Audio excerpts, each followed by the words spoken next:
예수님께서 세례를 받으셨습니다.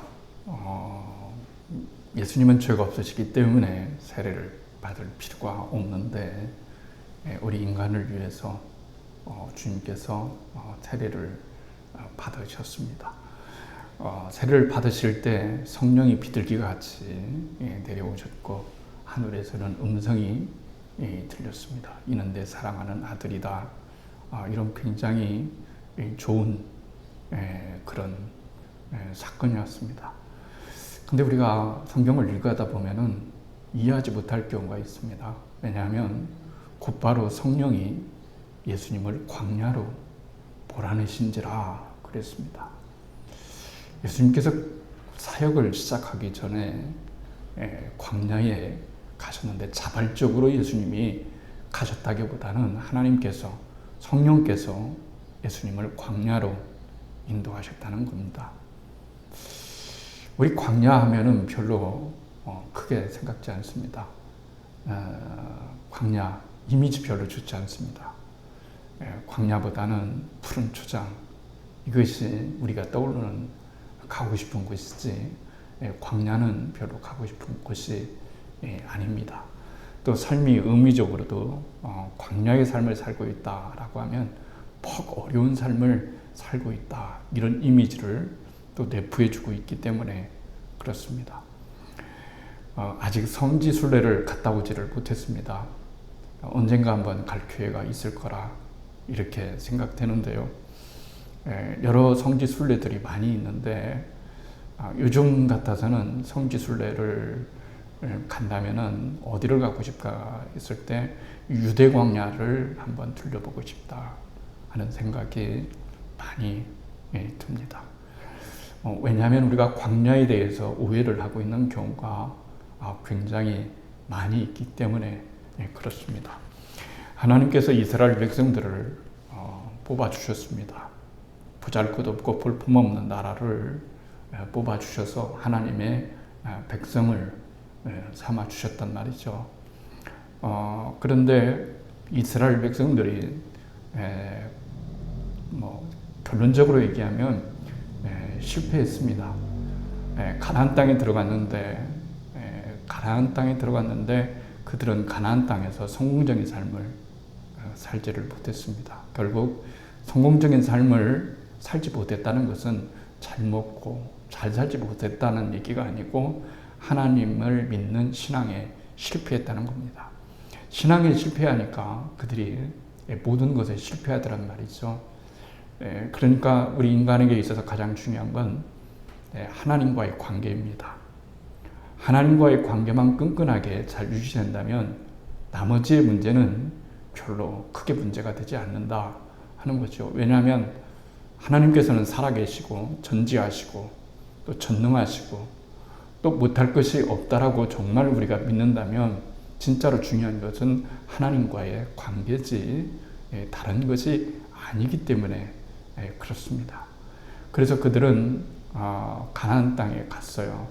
좋은 땅에 갔습니다. 약속의 땅에 갔습니다. 그런데 아시는 것처럼 722년에 북쪽 이스라엘이 아수르라는 나라에게 멸망을 당했고요. 그리고 586년에 남쪽 유다가 바벨론에 의해서 멸망이 됐습니다. 결국은 그들이 실패를 했습니다.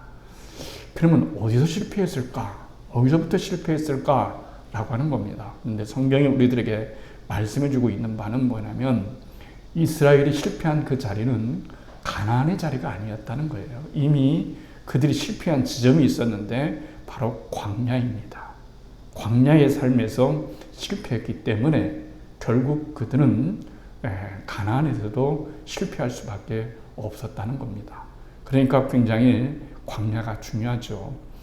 하나님께서 우리를 자녀로 삼으셨습니다. 우리 자녀를 키우잖아요. 자식은 아무리 세월이 가도 좀 더 깨달을 수 있겠지만 부모의 마음을 이해하기가 참 힘듭니다. 자식은 나중에 부모의 마음을 깨달았을 쯤에는 이미 너무 시간이 늦는 경우가 참 많습니다. 아버지를 우리가 하나님을 아버지라고 부릅니다. 그러니까 하나님께서 우리를 이끄시는데, 이 광야와 같은 세상을 이끄시는데 아버지에 대한 우리가 오해가 없어야 된다는 사실을 성경은 우리들에게 말씀해 주시고 있어요. 어떤 부모가, 어떤 아버지가 자식을 나쁜 길로 인도하겠습니까? 아니면 망하는 길로 인도하겠습니까? 처음에는 그렇지 않는 것처럼 보여도 잔소리하고 나무라고 뭐 이런다 할지라도 하나님께서는, 아버지께서는 우리를 언제나 생명과 진리의 길로 인도하신다는 거예요.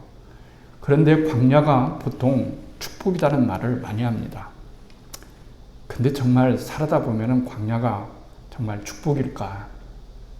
광야에, 우리 인생에서 광야만 있다면, 뭐 처음 태어나서부터 죽을 때까지 광야에만 있다면 문제가 된다 할지라도, 어느 우리 인생의 어떤 지점에서, 광야를 만나는 그 지점에서 우리가 서 있다고 한다면 그 광야는 우리들에게 결코 나쁜 것이 아니다, 이렇게 말합니다. 왜냐하면 하나님이 인도하셨기 때문에 그렇다라고 하는 것을 우리들에게 말씀을 해주시고 있는 겁니다. 성경을 읽으면 안타까운 마음이 참 많고 고민이 되는 경우가 참 많습니다. 예를 들어서 모세의 이야기를 해보면 그렇습니다. 한순간 실수를 했는데, 그렇죠? 동족을 구하고자 한순간 한 번 잘못 손으로, 주먹으로 쳤는데, 모세가 뭐 악감정 가지고 죽으라고 뭐 죽을 때까지 패지는 않았을 거란 말입니다. 자기 동족을 괴롭히니까 왜 내 동족을 괴롭히는가, 이런 마음을 가지고, 의입심을 가지고 그 애굽 사람을 몇 대 때렸는데 그만 잘못 죽어버린 거예요. 이 사건으로 인해서 모세는 광야 40년을 광야에서 살게 됩니다. 그러면 우리가 생각할 때 광야에 40년을 살았던 모세는 실패한 인생인가? 그렇지 않다는 거 우리 잘 알고 있습니다. 잘 알고 있습니다. 만약에 모세가 광야의 생활을 하지 않았다면 그는 지도자가 될 수 없었어요. 왜 지도자가 될 수 없었을까요? 그것은 능력이 부족해서가 아니라 경험 부족인 거예요.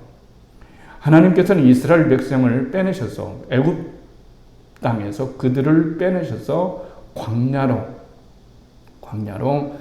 들어가게 하시고, 그 광야의 과정을 통과해서 가나안 땅에 들어가게 하시려고 하는 하나님의 놀라운 섭리가 있었습니다. 그런데 하나님은 아셨겠죠. 이들이 하나님을 불순종할 것이다. 그래서 광야에 40년이 있을 것이다라는 것을 아시고 모세라는 사람을 준비를 했습니다. 모세는 광야의 생활을 40년 동안 했어요. 아무 의미 없이 했습니다. 밥 먹고 양치고 광야에 올라가서 그렇습니다. 양치기 모세가 뉴질랜드 같은 그런 스위스 같은 그런 것 절대 아닙니다. 광야에서 양을 쳤습니다.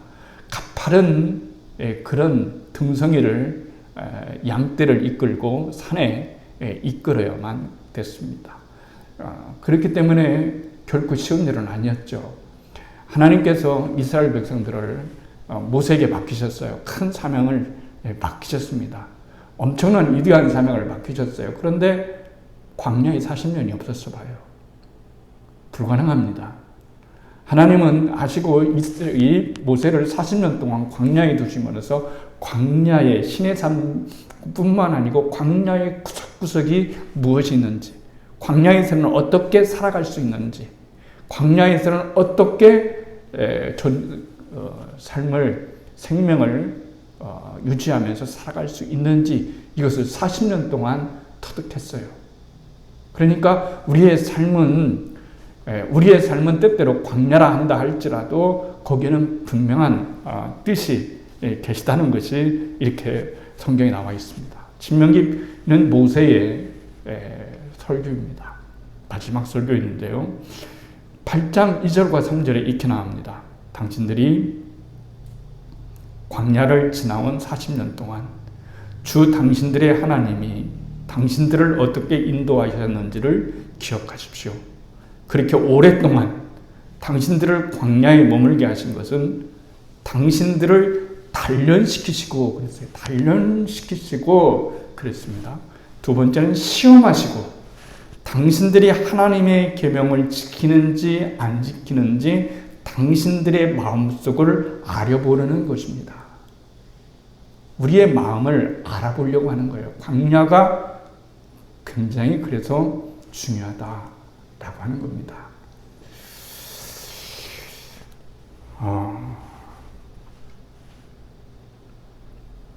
오늘 한국교회를 생각해 보면 굉장히 마음이 안타깝습니다. 그렇죠? 한국교회가 왜 이렇게 됐을까? 그냥 별로 문제 없다고 생각하면 문제 없는 것이고, 정말 자세히 살펴보면 한국교회가 문제가 굉장히 많습니다. 그러면 한국교회는 어디서부터 잘못되었을까? 광야를 안 걸었기 때문에 그런 거예요. 교회가 광야 속으로 들어가려고 하지 않습니다. 그렇기 때문에 훈련이 없습니다. 하나님의 임재가 없습니다. 하나님을 보여주지를 못합니다.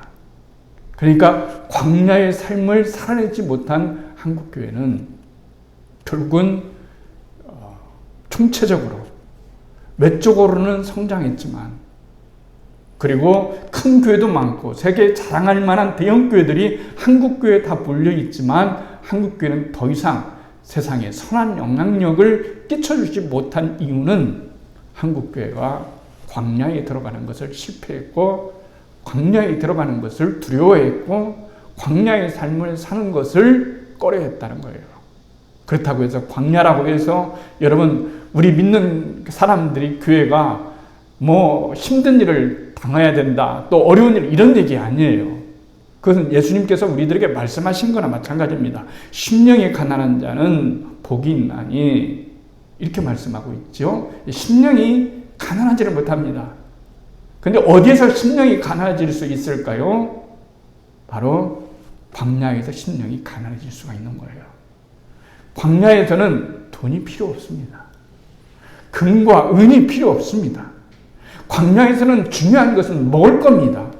근데 먹을 것도 마음대로 얻을 수 없는 곳이 광야입니다.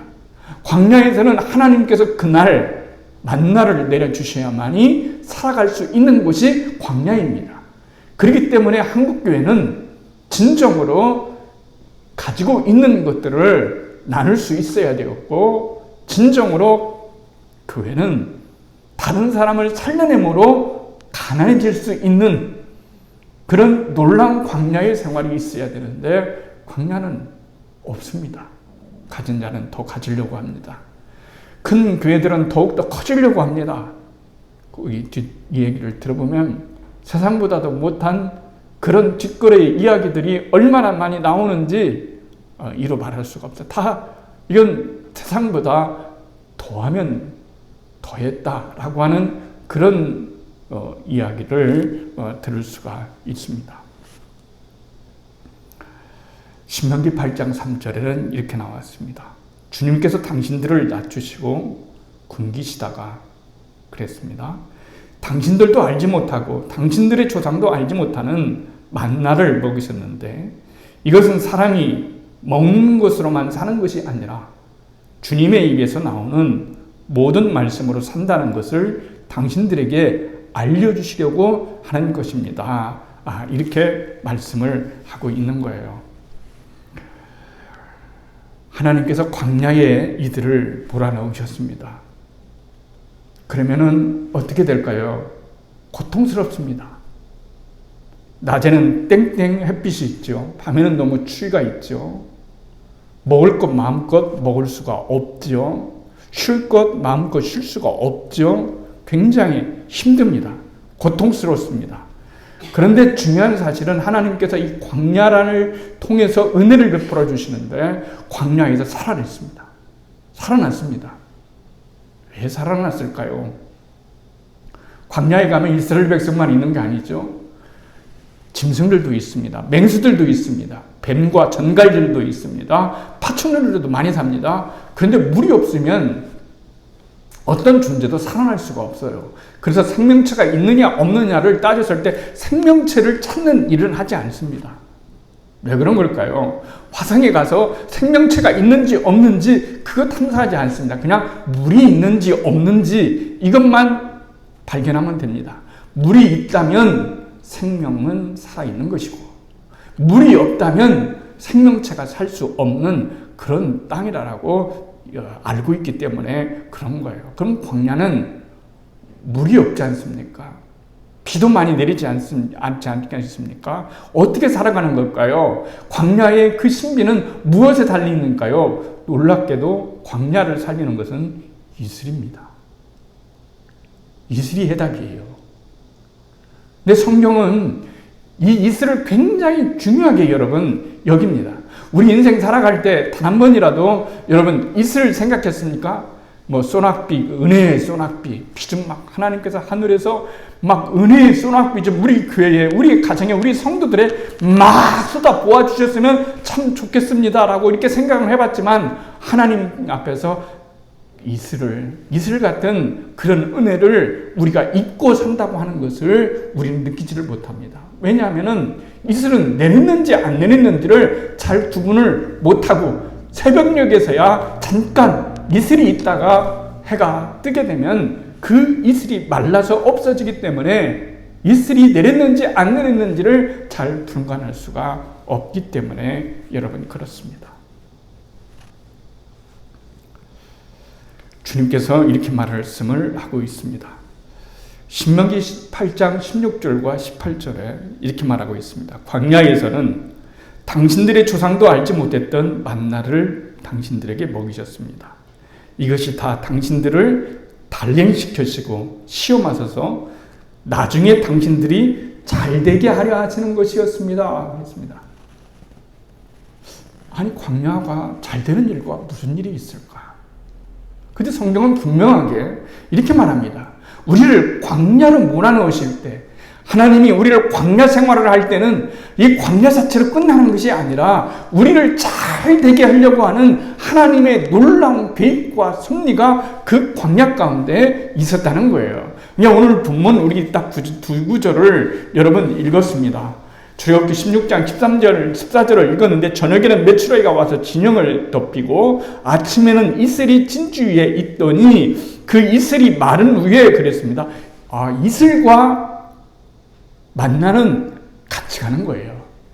이슬이 내린 그 자리에, 이슬이 내렸던 그 자리에 수억 개의 이슬이 내렸던 수억만 개의 이슬이 내렸던 그 자리에 이 이슬이 아침에 내리고 새벽에 내리고 이것이 마르면 무엇이 되냐면 동글동글하면서 먹을 수 있는 그런 만나가 된다는 거예요. 그러니까 하나님께서는 우리 인생을 살아가시면서 어떤 사람은 광야가 없어요. 광야 없다고 조언할 게 하나도 없어요.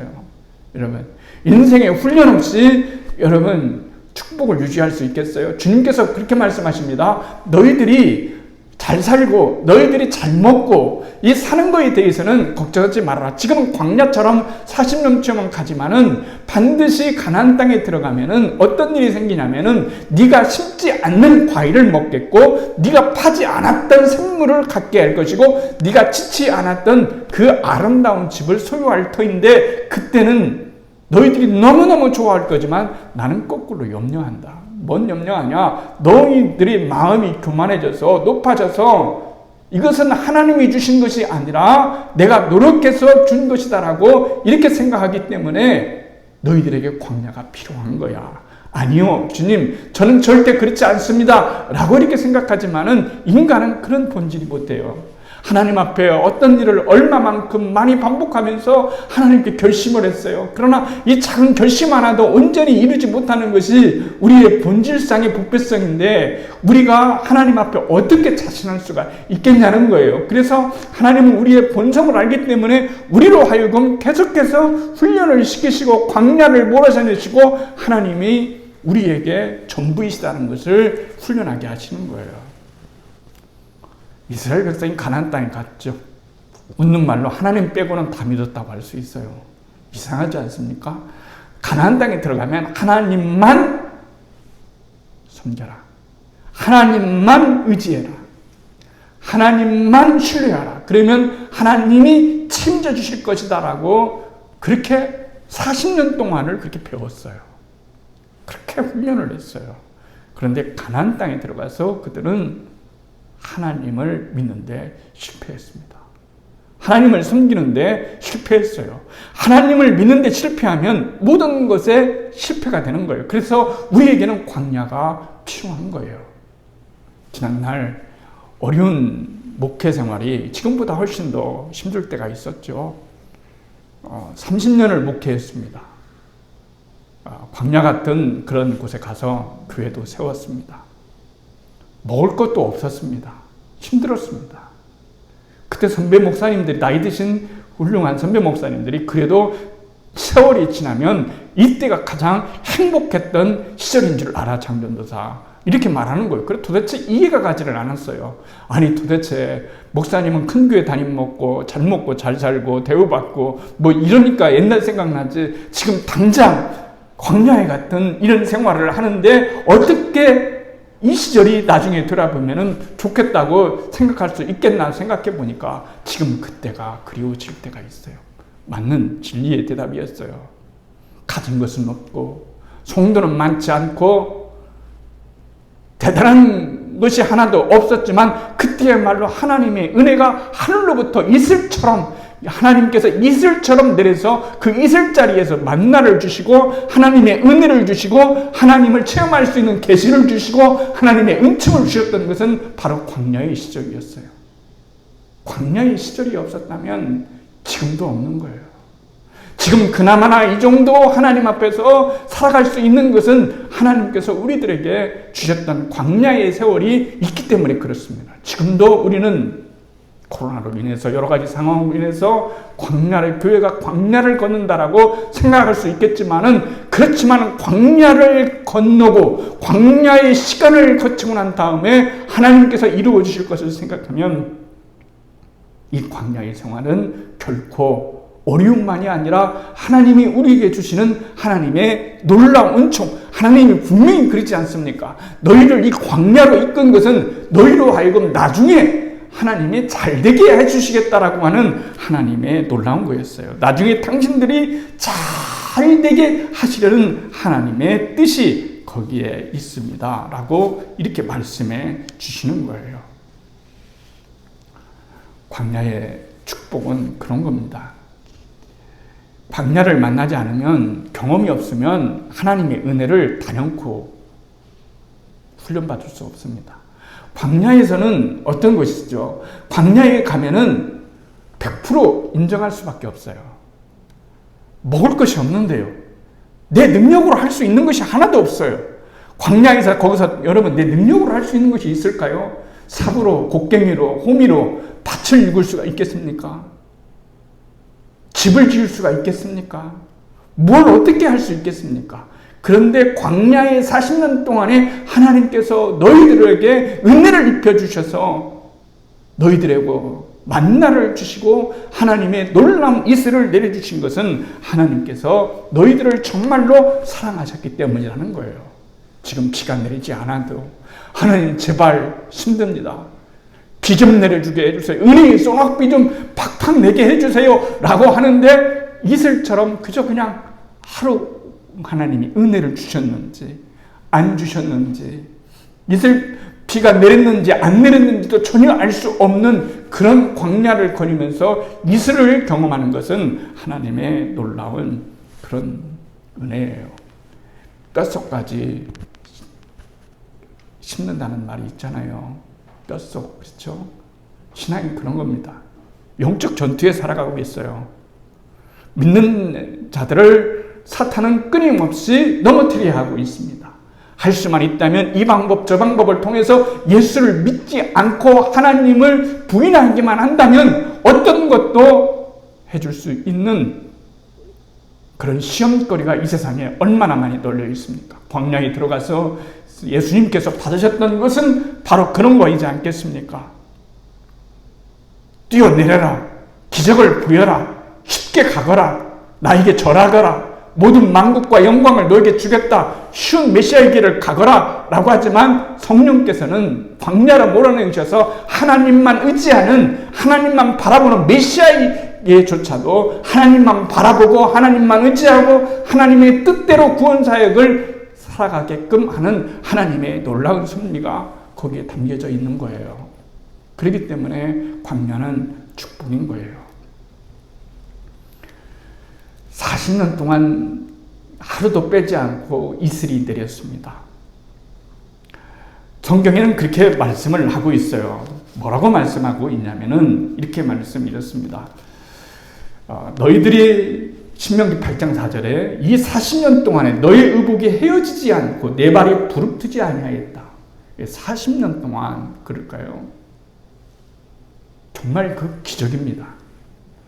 우리 옛날에 어렸을 때 정말 그러지 않을까 했지만은 어렸을 때는 고무신을 많이 신었어요. 그렇죠? 검정 고무신, 특히 안 떨어지는 검정 고무신 있잖아요. 그런 거 많이 신었어요. 그래서 떨어져야 새 것이 됩니다. 떨어지면은 운동화 사줄게 뭐 이럴 때가 있어요. 부모님들이 오래 신을까봐. 그러면 어떻게 됩니까? 좀 개구장이 아이들은 이 고무신을 가지고 그 돌멩이에다가 막 긁습니다. 빨리 떨어지라고. 그래도 잘 안 떨어져요. 잘 안 떨어집니다.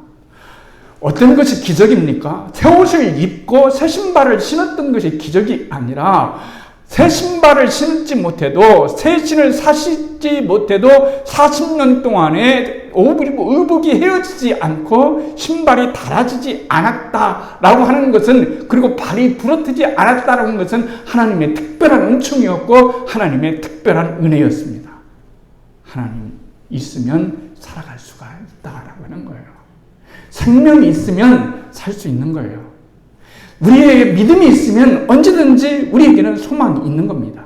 중요한 것은 사탄은 우리들로 하여금 믿음을 앗아가고 우리들에게 소망을 앗아가고 희망을 앗아가는 것을 주요 업무로 삼고 있기 때문에 우리가 하나님께 소망을 두는 한 우리를 넘어뜨릴 것은 아무것도 없음을 성경은 우리들에게 말씀을 해주시고 있는 거예요. 그렇기 때문에 우리가 무엇보다도 중요한 것은 광야에는 무엇이 있느냐? 내가 광야의 생활을 하지만 하나님께서는 나에게 이슬을 내려주신다는 거예요. 우리 교회가 하나님이 이슬 먹고 살아가지 않습니까? 하나님이 내려주신 이슬을 먹고 살아가지 않습니까? 언젠가는 이슬만 먹는 것이 아니고 반드시 가나안 땅에 도착할 것이고, 더욱더 중요한 것은 하나님 나라의 본향에 도착할 수 있는 그런 믿음을 소유하는 것이 훨씬 더 중요하다는 것을 여러분 알게 되는 거예요. 좀 편안하면 얼마나 편안하겠어요. 20년 전에 여기로 왔지 않습니까? 20년 전에 저희 아시는 분이 사택을 돌렸다가 에어컨이 없는 것을 보고 돈을 좀 주고 가셨어요. 에어컨을 좀 달으라고. 그런데 그때 당시에는 집안도 어려웠기 때문에 에어컨을 안 샀어요. 그리고서 그냥 싼 것으로 산 공부방 에어컨이라고 이 2평, 3평 되는 거 싸구려를 일단 돈이 있어야 생활을 하니까 나머지는 쓰고, 그래서 그분의 마음은 아니까 그래도 조그마한 거라도 하나 설치해야겠다고 해서 2~3평 되는 공부방 에어컨을 설치를 했지 않습니까? 그것을 가지고 이제 계속해서 살아왔어요. 살아오다가 너무 덥고 근데 오래돼서 키지를 못하는 거예요. 그 화재 날까봐. 몇 년 동안 에어컨 이제 사용 없이 지냈어요. 그러다가 얼마 전에 에어컨을 놨어요. 그러니까 너무 좋아하는 거예요. 누가 좋아하겠어요? 저희 가족들이 좋아하는 거죠. 저도 좋고요. 그러면 거꾸로 한번 생각해 보십시오. 에어컨이 없다고 해서 못 사는 겁니까? 에어컨이 없다고 해서 여러분 죽으라고 지낼 수 있는 것은 하나의 불편함이잖아요. 좀만 참으면은 가을은 오는 거예요. 조금 더 참으면 겨울은 오는 겁니다. 이제는 추워서 난립니다. 그러니까 우리 인생을 살아가면서 중요한 것 중에 하나는 우리가 많은 것들을 못 누린다 할지라도, 광야의 시간을 보낸다 할지라도, 하나님의 이슬을 먹고 산다 할지라도 거기에 하나님의 약속이 있고 하나님을 의지하는 마음이 있으면 우리들의 인생은 달라질 수밖에 없고 우리의 결과는 달라질 수밖에 없는 거예요. 그렇기 때문에 광야는 중요한 것이고 광야는 절대로 죽지 않는 곳입니다. 거기에는 이슬이 있기 때문에 그런 거예요. 그 이슬은 하나님이 내려주시는 거예요. 여러분들에게 묻겠어요. 혹시 여러분들은 생각할 때는 광야 생활을 할 때 만나와 메추라기만 먹고 살았을까요? 혹시 다른 것은 먹지 않았을까요? 여러분 생각은 어떻습니까? 만나, 메추라기만 먹었을까요? 하나님은 훈련시키신다고 아침에는 만나, 자고 일어나면 또 만나, 또 만나, 또 만나, 이거 먹이셨을까요? 저녁에는 그리고 또 언제 한 번씩 또 고기를 먹이라고 메추라기를 내리시고 그것만 했을까요? 절대 그렇지 않습니다. 하나님께서는 그들에게 살 수 있는 힘을 주셨어요. 은혜를 주셨어요. 뭡니까? 그들이 애굽에 나올 때 양을 가지고 나왔지 않습니까? 양을 키운 거예요. 양을 키운 거예요. 그래서 양을 키워요. 그러면 어떻게 양을 키웁니까? 물도 없는데, 물이 없으면 죽지 않습니까? 양들은 물이 많이 필요한 존재가 아니기 때문에 조금만 이슬을 핥아먹어도 살 수 있는 그런 생존력이 있기 때문에 아침 새벽에 내리는 이슬을 먹고 양들이 산 거예요. 그래서 그 양들에게 젖을 짜가지고 우유도 먹었어요. 여러분들은 서울으로도 못 먹었을 때 그들은 이미 우유를 먹고 살았어요. 하나님이 놀라운 은혜를 주신 거예요. 그리고 그 양이 죽으면 고기를 먹습니다. 털은 옷을 만듭니다. 청박을 만듭니다. 그리고 가죽으로는 옷도 만들고 신발도 만듭니다. 뼈로는 연장 도구도 만듭니다. 이 모든 것들을 가능케 했던 것은 뭡니까? 하나님의 은혜였고 이 모든 것을 가능케 했던 것은 광야에 내려주시는 이슬 때문에 그런 거예요. 그러면 뒤바꿔보면 되지 않겠습니까? 언제 하나님께서 막 어떤 곳에 가봐라 그러면은 뭐 구물품이 도착하는 것처럼 막 엄청나게 많은 옷들이 쌓일 것이고 신발이 막 거기에 쌓일 것이고 그래서 몰려 들어가서 서로 배급 신발 2m 나는 이미 245, 256, 257, 260 맞는 거 막 이런 건 아니지 않습니까? 양들을 통해서 가죽을 공급해 주시고 그 가죽을 통해서 신발을 만들고 옷을 만들고 근본적으로 가면 양이 살 수 있게 해주시고 살기 위해서 바로 무엇을 하나님이 허락해 주셨냐면 이슬을 허락해 주셨단 말이에요. 그러니까 여러분들이 우리들이 광야의 삶을 놓치고 있는 이유가 뭐냐면 한국교회는 번듯하게 교회를 젖어 있고 많은 사람들이 정말로 여러분 어떤 연세대 의대 나오는 분이 나중에 예수를 믿고서 목사가 되었어요. 손희영이라고 하는 목사님이신데 그분의 책을 읽는 가운데 걱정을 하는 거예요. 자기가 의사 출신이기 때문에 자기 교회 의사가 굉장히 많다는 거예요. 80% 이상이 다 부자예요. 80% 이상이 걱정 없이 살아가는 겁니다. 엄청난 상위 클래스예요. 그런데 그들을 바라보면 가슴이 아프다는 거예요. 저들에게 정말 구원이 있을까? 광야의 삶이 없는 저들에게 진정으로 하나님께서 모든 것들을 이루셨다. 하나님의 것이다. 하나님 것이라고 하는 주권을 정말로 인정하는 것인가라고 했을 때 그렇게 보이지 않으니까 너무 가슴이 아프다는 거예요. 그러나 광야의 생활을 체험하면은 문제는 진짜 달라집니다. 광야를 진짜 체험한 사람은 모든 것 100%가 다 하나님의 은혜입니다. 다 하나님의 은혜예요. 다 모든 것이 하나님이 하셨습니다. 하나님이 주셨습니다. 광야를 지나는 모든 사람들은 네 능력이 아니고 철저하게 너를 낮추시고 너를 시험하사 하나님의 놀라운 은혜를 주시려고 하는 것이다. 가나안 땅에 들어가서 더 좋은 것을 주려고 하는 것이다. 그렇기 때문에 어떤 것을 얻는 것보다 그것을 누리고 그것을 유지하는 능력은 훨씬 더 중요한 일이라고 말할 수가 있어요. 그것은 하나님과의 관계에서만 이루어지는 것이다라고 말을 할 수가 있습니다.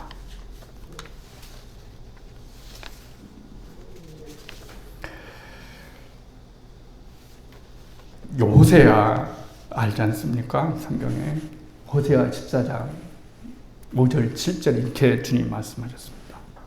내가 이스라엘에게 이슬과 같으리니 그랬습니다. 내가 이스라엘에게 이슬과 같으리니. 얼마나 이슬이 중요하면 이슬과 동격으로 얘기하십니까? 내가 이스라엘에게 이슬과 같으리니 그는 백화와 같이 피겠고 내 마음은 백향목같이 뿌리가 바뀔 것이라. 그의 가지는 퍼지며 그의 아름다움은 감람나무 같고 그의 향기는 내 마음은 백향목 같으리니 그 그늘 아래 거주하는 자가 돌아올지라. 그들은 곡식같이 풍성할 것이며 포도나무같이 꽃이 필 것이며 그 향기는 내 마음에 포도주같이 되리라. 하나님이 우리의 이슬이 되어주신 겁니다. 생각지도 못했던 이슬, 별 볼 일 없다고 생각했던 이슬, 은혜의 소낙비만 쫙쫙 내리는 그것만 정말 반석에서 솟아오르는 물만 축복인 줄 알았고 그것만 응답인 줄 알았더니 오히려 40년 동안에 더 많은 기적과 은혜를 베풀어 주셨던 것은 뭐냐면 이슬을 통해서 하나님이 우리에게 은혜를 입혀 주셨다는 거예요. 이슬과 같은 은혜, 광야는 이슬이 있습니다. 죽지 않습니다. 하나님은 훈련하신 주입니다. 우리를 키우십니다. 하나님의 놀라운 섭리에 들어가게 하십니다. 진짜로 죽고자 하는 축복을 하나님이 우리에게 주시는 겁니다. 하나님과의 끈끈한 연합의 관계. 하나님이 내 안에 계시고 내가 하나님 안에 들어가는 이 놀라운 은혜.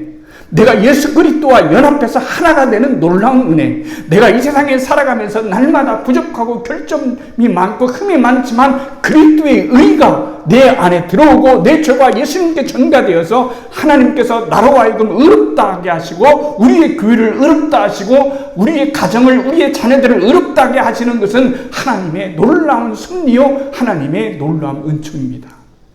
그 자리에까지 이 세상의 그 어떤 것보다 구원에 이르고 하나님과의 관계를 소중히 여기고 그 예수 그리스도의 그 놀라운 사랑의 은총을 깨달으면서 살아가는 것이 이 세상에서 승리하는 길이요 모든 것을 얻는 길임을 우리들에게 말씀해 주시고 있는 겁니다.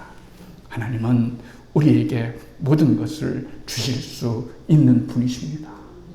저는 우리 교회가 언젠가는 하나님께서 놀라운 은혜, 지금은 이슬과 같이 하루하루 내리는지 안 내리는지도 모르는 것처럼 하지만 생명력을 유지하고 살아갈 수 있는 것은 하나님이 이슬 같은 그런 은혜를 광야에 내려주셨듯이 우리에게도 내려주셨기 때문에 그렇습니다. 그래서 우리의 교회를, 여러분의 가정을, 여러분의 자녀를 이슬과 같은 그런 주의 백성으로 삼으셔서 하나님의 놀라운 꿈과 은혜를 이루게 하실 것입니다. 그 믿음이 우리들 가운데 있어야 되는 거예요. 그 믿음이 있으면 기적은 일어납니다. 그 믿음이 있으면 하나님의 놀라운 역사는 일어나게 되어 있습니다. 우리에게 이슬을 주신 주님께 감사합시다. 은혜의 이슬을 오늘도 머금고 살아갈 수 있는 그 힘과 믿음을 주셨으니 우리의 걸어가는 이 광야의 길이 결코 광야로 끝나는 것이 아니라 가나안이 머지않아 있음을 기억하면서 그보다 그 더 멋진 본향의 가나안이 우리를 기다리고 있다는 사실을 기억하면서 이 험악하고 어려운 세월을 복되게 승리하시는 우리 모두가 되기를 주님의 이름으로 간절히 축원을 드리겠습니다.